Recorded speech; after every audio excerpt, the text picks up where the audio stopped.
Hi YouTube, this is Joe Calton with Calton Cutlery. You can find me on the web, caltoncutlery.com. So, we are at the new bench. The last video that I posted, I introduced you to the new shop. At that time, the shop was pretty empty. I don't think I had anything moved in here. And I had just started to insulate the walls a little bit. So, I think that's been two weeks ago, something like that. You know, pretty much my days lately have been, you know, moving stuff, you know, from the old place to the new place, insulating the walls, putting the bench up, all that kind of stuff. So there hadn't been a whole lot of time for extra emails or videos or anything like that. But I'm seeing the light at the end of the tunnel. So I promised I would give you some updates as, you know, as the moving process went along. And so here's one of them. We've got the whole house is moved, so there's nothing left at the old place. The painters should be done with that place by the end of the weekend. I think the flooring guy is going to come in next Monday, and I got a fellow that does some work for me. When I get too swamped, he's doing some miscellaneous stuff. And Doc is, I mean, you know, like blinds and, you know, repairs here and there. And Doc over here, he's chasing the ball. Wyatt's chewing on his bone, and Claire is chasing lights, and that's pretty much what the three, you know, my three shop dogs do every day. So anyway, so the old place, I think I ought to have it on the market by the end of the month, maybe the first week of February, something like that. This place, we're more or less settled into the new house. The shop, I'll take you on a walk around here in a second, but it's looking pretty good. You're sitting on the shelves for my bench right now, and so I've got to wire in some outlets this afternoon, and then kind of make some decisions on the grinders and possibly a grinding room and the window for the swamp cooler. And then some, you know, where the outlets are going to go for the milling machine and the lathe and all that kind of stuff. But we'll get to that. So anyway, yeah, so here we go. The last time I handheld y'all, it seemed I actually watched the video. I don't normally watch my videos. You know, I mean, I'll like go through them and make sure that, you know, that all of them are, you know, the whole video is there. But as far as like sitting down and watching myself, I hardly ever do that. So anyhow, so we picked up a snowblower the other day. The snow that comes in here with the wind, it picks up and gets onto the driveway, and it drifts up pretty amazing. And I always thought I was pretty good with a snow shovel. Well, I'm not that good with a snow shovel, so I picked up a snowblower. I've got this other one here, but I've got no spark to it. It's a John Deere. I put a new coil points and condenser into it, still got no spark, so that'll just have to wait until like a summer day type project. So this one right here, picked it up used, seems to work pretty good. We got a wood pile. As soon as I get the welders up and running, I'll go ahead and make like a nice rack, you know, to keep wood for this wood stove there. We've got some loose wires right here that I've got to plug into the breaker panel and everything. We have the wood stove, have it installed. It's doing pretty good. It'll raise the temperature in here 10 to 15 degrees, something like that. And I think that's about all that I can hope for until I get a ceiling done, because there's no ceiling, and you know, the warm air is just going up and then going right up out of the vents. So until I get a ceiling done, that's about as good as it's going to get. But between the wood stove and the forge tree over there, which I can run now, you know, I can make it tolerable in here to work.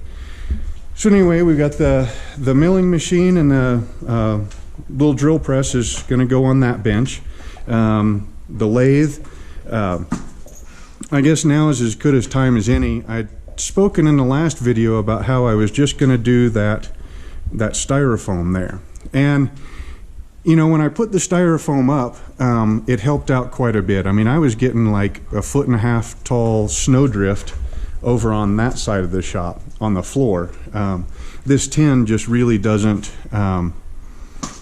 you know, I mean, it just doesn't keep the weather out all that much. So I use this styrofoam as kind of like a moisture and a wind seal, you know, and it goes behind all the, you know, the posts or the poles for the pole barn type thing.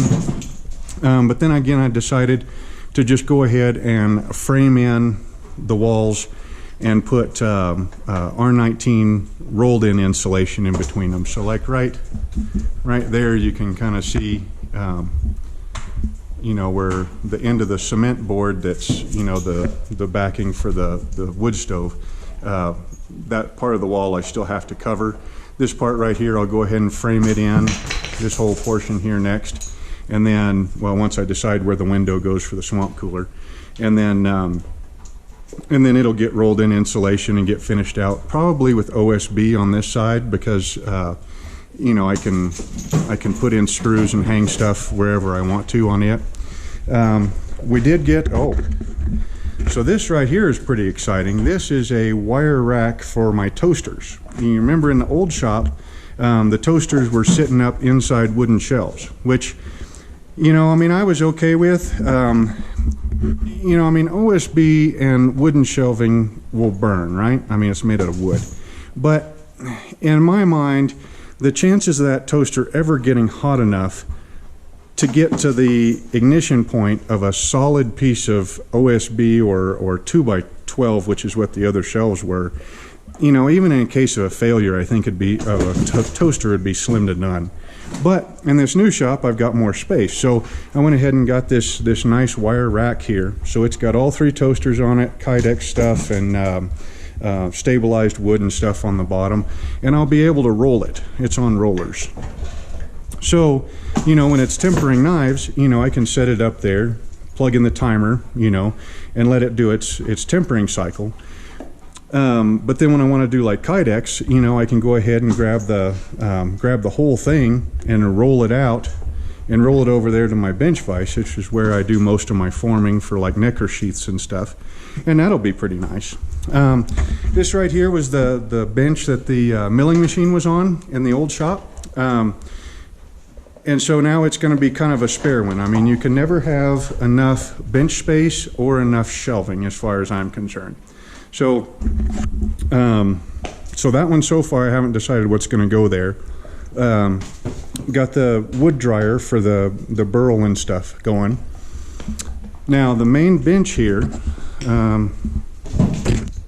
let's see. So the main bench, well, I can't really tell if you can. Okay, so we got the window right there is getting an awful lot of light, and the normal light, but I wanted to keep as much stuff the same in the new shop as was in the old shop, okay? And there's kind of a big reason for that. And I guess, let's see if I can, well, well, I should have planned this part out better.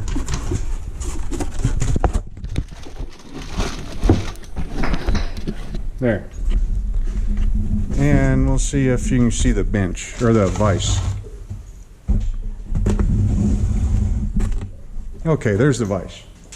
All right, so, you know, you've heard me talk in, like in the Benchmade 940 video, you know, where I talk about, I carried a Benchmade 940, I had 2 of them, or I still have both of them, but I don't carry them every day anymore. But I carried one of those 2 knives every day for 10 plus years is what I said in the video. I think it was more like 13 or so. It was always in the same pocket, you know, in the right front jeans pocket on the side of the jeans front pocket. And you know, there's I know guys that like to swap out their knives all the time, and I'm not really one of them. I mean, I'll have the 2 knives that I carry every single day. They're always in the same pocket, and typically they're the same knives. And if they're not the same knives, then they're the same style of knife. So now that I've swapped over to this, you know, to the my liner lock with the flipper, okay. Well, if I do decide to carry another one like as a tester for a little bit, more than likely it's going to be that same action because of what we call muscle memory. All right, you know, you spend an awful lot of years if you work with the same knife or the same truck or the same bench vise or whatever. You know, a lot of that time that you're working with that, you're developing, you know, muscle memory, right? So that, you know, like this particular knife, you know, I don't have to think about it. I don't have to see. I can reach in, I can pop it out, I can make my cut, you know, I can put it back in my pocket, and it's all over and done with. My hand just goes there on its own accord, and it's just one less thing that I've got to fiddle with or to worry about, you know, during the course of my work. Well, I've got a lot of muscle memory developed with this bench and the way that everything was set up in the old shop. Okay, so like, you know, this particular vise at this height with the light over the top of it. And then like when I'm doing guards, you know, my jeweler's saw will sit up here. My files are, you know, hanging off screws off of this part. And then I've got some other files that back there and some files up here. So I've already got all that muscle memory built into my head and my hands. So I'd really like to keep as much of that as I can coming from the old shop going into the new shop. That way when I get back to work, and I'm hoping to have a workable shop by the end of this weekend here where I can actually start working on some new orders, because they've been piling up since, see, we bought this place in December 6th.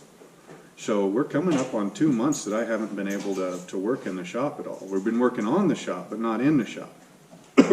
So anyway, so doing as much as I can to keep that muscle memory going from the old shop to the new shop will make the transition from me working from the old shop to the new shop that much easier, right?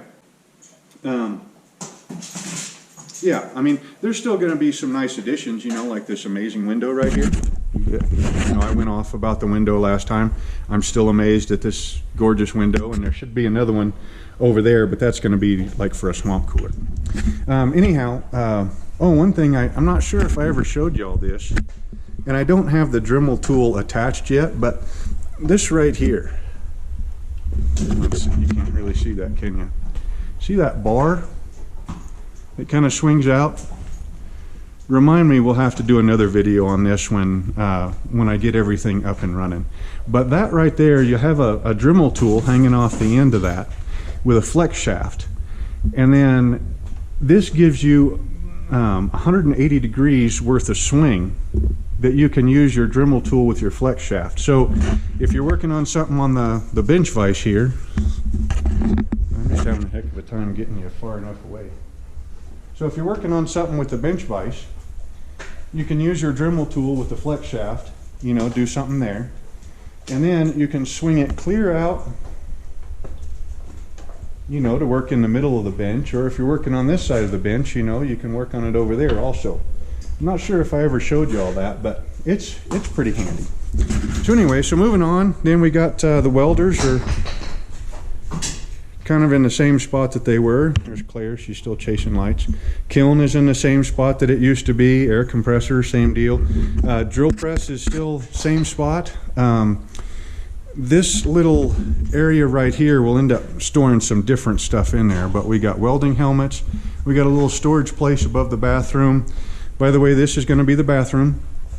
I'd spoken about that in the other video.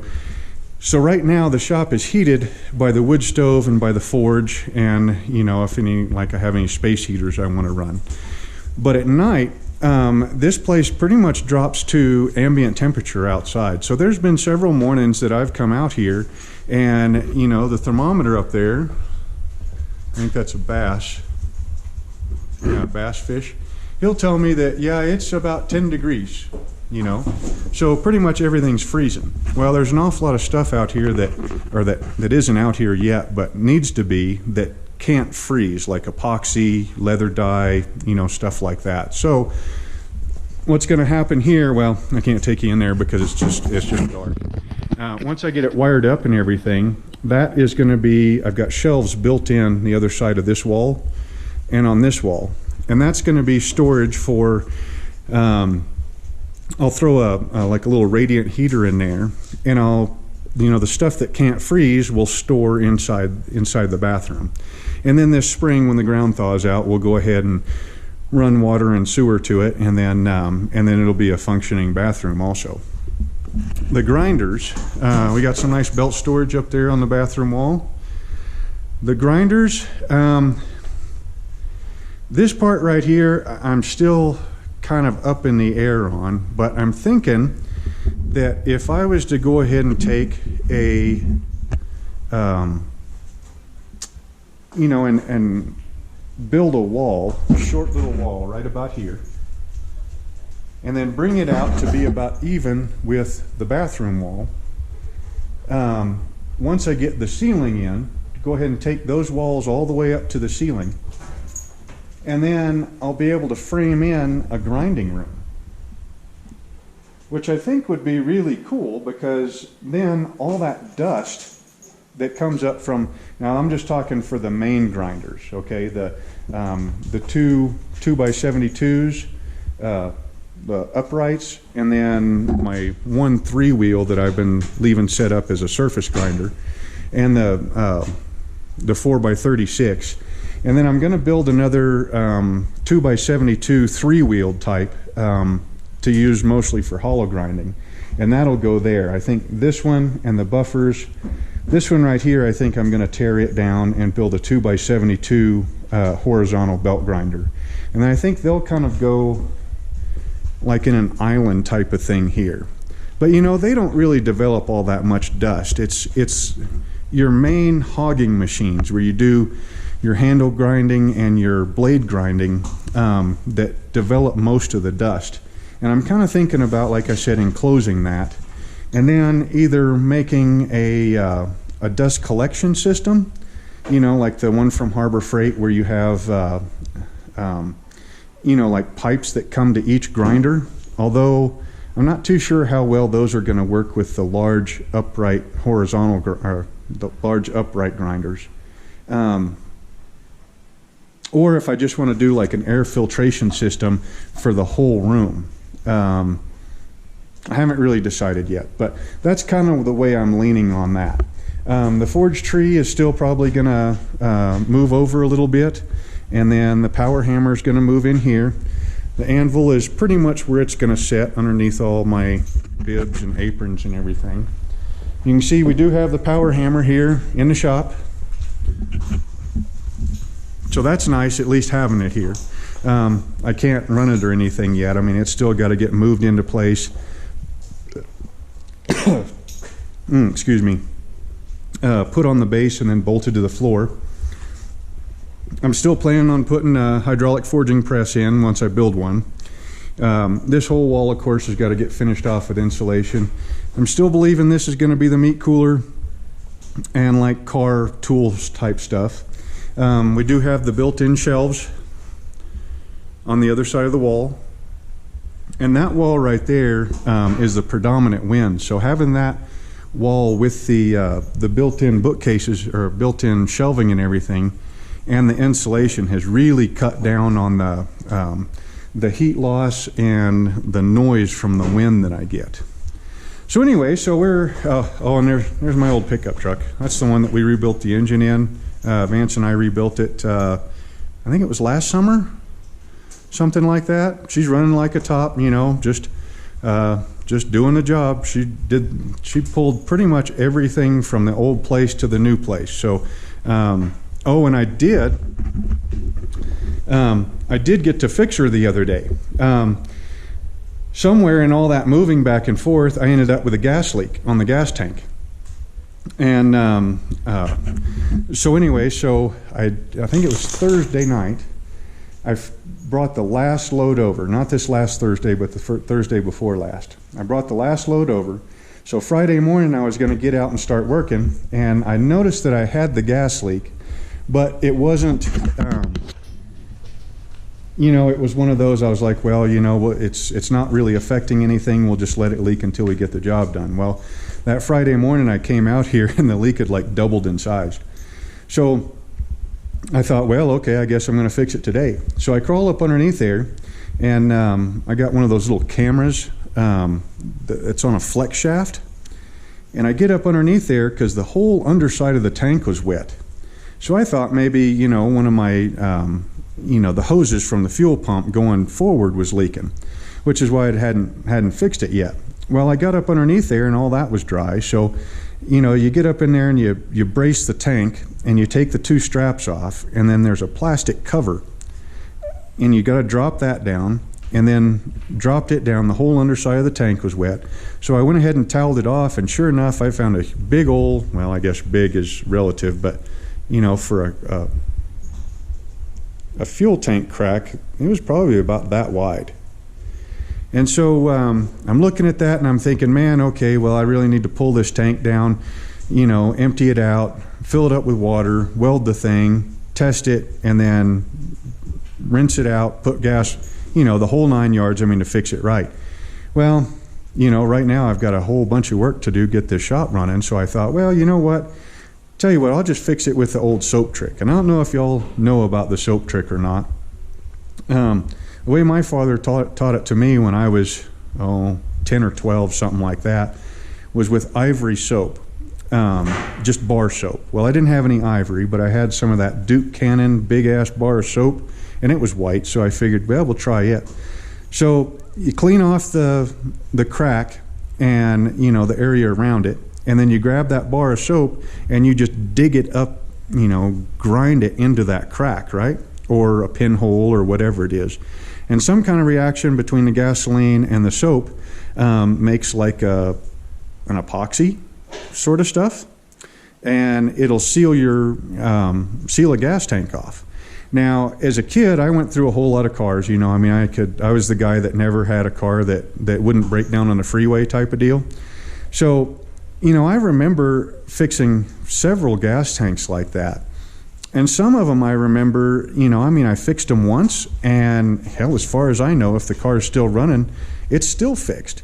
And in other tanks that I fixed like that, you had to carry around that bar of soap in the glove box and, reapply soap every week or so, especially if you were driving in the rain or a lot of snow or something. So this one here, I went ahead and sealed it up, and it was right where the strap makes the corner on the underside of the tank. So I sealed it up, and then I was going to epoxy it. Well, I couldn't find my epoxy, so I found some Fix-A-Seal, or I can't remember the name of it. It's like a 2-part, comes in a tube, and it looks like it's a cylinder with like another cylinder inside of it, and you slice off a piece and mix it up. Anyway, so I mixed up some of that and fixed it, and hopefully it'll hold until this spring or so, when I can go ahead and drop the tank and I'll have time to weld it and do it all right. But it was really nice to work inside a shop on nice flat concrete.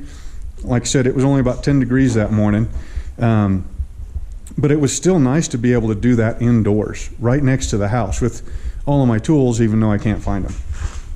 So anyhow, I think that pretty much completes the shop tour and the update as to where I'm at. So like I said, I'm really hoping that long about the beginning of next week or so, I should have, at least a usable shop. I'll still be looking for stuff, but the bench is here, and it's bolted to the wall, permanent fixed. It'll spend the next 40 years right here. But the bench is here. The grinders are kind of where they're going to be going. They've got no power to them yet. But everything is coming along, so it shouldn't be too much longer. I'll be able to get back to work and then start making some cool other videos. Like a fella asked me a question about stropping, and I gave him kind of a short answer on the YouTube comments. I gave him the short answer, my views on stropping, but I went ahead and put it in my notes to make a full stropping video with the microscope and the TV and all that kind of stuff. So that'll be an exciting one once I get the shop up and running enough to where I can start making really cool videos like that again, instead of just, hey, this is why your knife isn't done type of videos. So anyway, again, this is Joe Calton with Calton Cutlery. You can visit me on the web, caltoncutlery.com. Hope you enjoyed the video. Hope you guys are enjoying the tagging along process of moving a knife maker shop and insulating and all that kind of stuff. And yeah, Hope you enjoyed the video, and we will see you next time.